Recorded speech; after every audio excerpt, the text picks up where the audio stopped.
ये कहानी है एक ऐसे सर्जन की जिसने मौत को चुनौती दी और एक ऐसा जीव बना दिया जो इंसान तो था लेकिन इंसानियत से कोसों दूर। और जब उसकी बनाई हुई रचना ने उसी के ही खिलाफ हथियार उठा लिया, तब शुरू हुआ एक खौफनाक खेल, मौत, पागलपन और बदले का।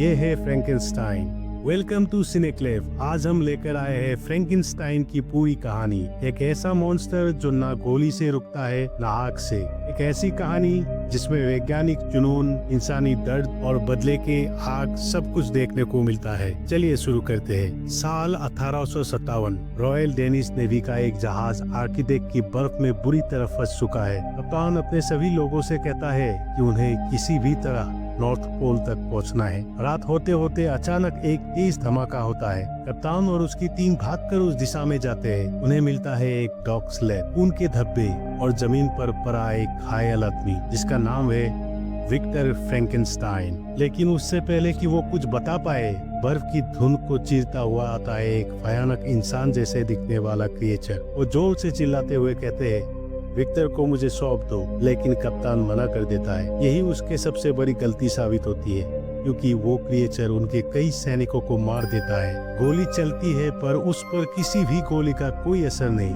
वो पूरा जहाज हिलाने लगता है, आसपास की बर्फ टूट जाते हैं और अंत में वो क्रिएचर बर्फीले पानी में गिर जाता है। अब कप्तान विक्टर से पूछता है, ये राक्षस तुम्हें मारना क्यों चाहते हैं? विक्टर धीरे से कहता है, क्योंकि उसे मैंने ही बनाया है। और यही से फिल्म जाती है फ्लैशबैक में। विक्टर के पिता एक गुस्सैल सर्जन थे।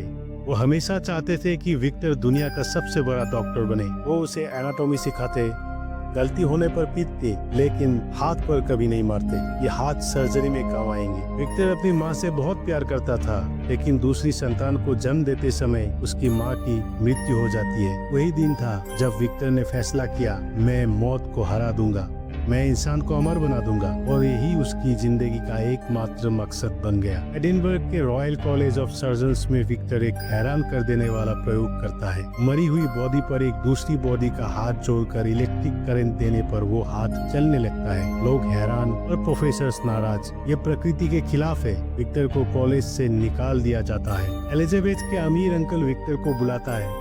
वो कहते हैं, हमारा एक्सपेरिमेंट शुरुआती स्टेज में है, मैं तुम्हें फंड दूंगा, बस ये रिसर्च पूरी करो। विक्टर खुश एलिजाबेथ से मिलते हैं, उसे इम्प्रेस करने की कोशिश करते हैं और वो विक्टर को पसंद नहीं करती। अंकल विक्टर को 7 दिन का अल्टीमेटम देते हैं, नतीजा दिखाओ वरना प्रोजेक्ट बंद। विक्टर दिन रात डेड बॉडीज को जोड़कर एक नया शरीर बनाता है। एक ऐसा शरीर जो कई इंसानों की अलग अलग पार्ट्स से जुड़ा है। एलिजाबेथ की सिमेट्री वाली बात याद करके वो सही तरीके से सभी कंडक्टर्स लगाता है। आंधी, तूफान और बिजली के बीच वो इलेक्ट्रिसिटी को सिल्वर कंडक्टर से बॉडी में भेजते हैं। पहले एक्सपेरिमेंट फेल। विक्टर निराश होकर सो जाता है, लेकिन आधी रात बॉडी जीवित हो जाती है, धीरे धीरे चलती है, जख्म खुद ठीक हो जाते हैं। उसका दिमाग बच्चे जैसा और उसके मुंह से निकलता है विक्टर उस पर चिल्लाता है, मारता है, उसे बेसमेंट में बंद रखता है। लेकिन एलिजाबेथ उसे देखती है, उस क्रिएचर से बात करती है, वो उसे समझती है और वो क्रिएचर पहली बार बोलता है, एलिजाबेथ। विक्टर जल जाता है, वो उसे पीटता है और पहली बार क्रिएचर उससे छड़ी छीन लेता है। वो अब बदल रहा है। विक्टर गुस्से में पूरा टावर जला देता है, खुद अंदर भागने की कोशिश करता है, लेकिन धमाके में उसका एक पैर उड़ जाता है। क्रिएचर पानी के रास्ते बचकर निकल जाता है और कहानी वापस आती है प्रेजेंट में, जहाँ वो क्रिएचर कप्तान के शिप पर पहुंच चुका है। क्रिएचर बताता है कि आग से बचकर कैसे वो जंगल में गया, कैसे उसे चोट लगी, कैसे शिकारी उसे मारने की कोशिश करते रहे। वो एक मिल गियर में छुप गया, जहाँ एक अंधा बुरा आदमी उसे पढ़ना लिखना सिखाता है। पहली बार किसी ने उसे इंसान समझा था, लेकिन फेरियों ने बुरे आदमी को मार दिया। परिवार ने सोचा ये क्रिएचर ने हत्या की है और उस पर गोलियां चलाई, लेकिन वो मर नहीं सकता था। घाव अपने आप भरते गए। उसे विक्टर की किताबें मिली, उसका एड्रेस मिला और वो निकल पड़ा अपने बनाने वाले को खोजने। एलिजाबेथ और विलियम की शादी है। विक्टर भी आते हैं। क्रिएचर पहुंचता है और विक्टर से कहता है, मेरी तरह की एक लड़की बना दो, मुझे साथी चाहिए। विक्टर मना कर देता है, तुम मॉन्स्टर हो। क्रिएचर बुरी तरह टूट जाता है। वो विक्टर पर हमला करता है। एलिजाबेथ आ जाती है। वो क्रिएचर को देखकर मुस्कुराती है। हाँ, वो उसे पसंद करती थी। विक्टर गुस्से में गोली चलाता है और गलती से एलिजाबेथ को लग जाती है। विलियम आता है।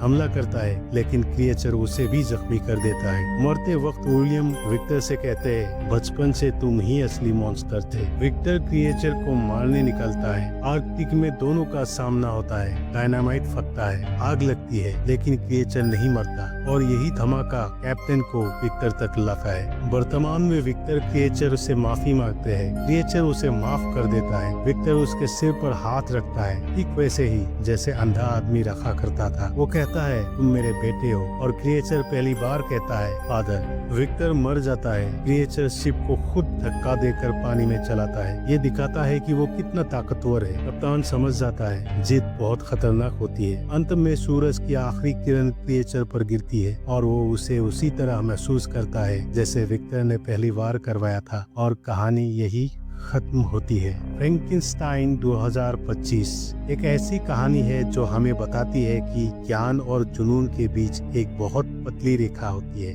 विक्टर ने मौत को हराने की कोशिश की, लेकिन उसने इंसानियत खो दी। दूसरी तरफ क्रिएचर, जिसे इंसान ने मॉन्स्टर कहा, असल में वो दिल से इंसान था।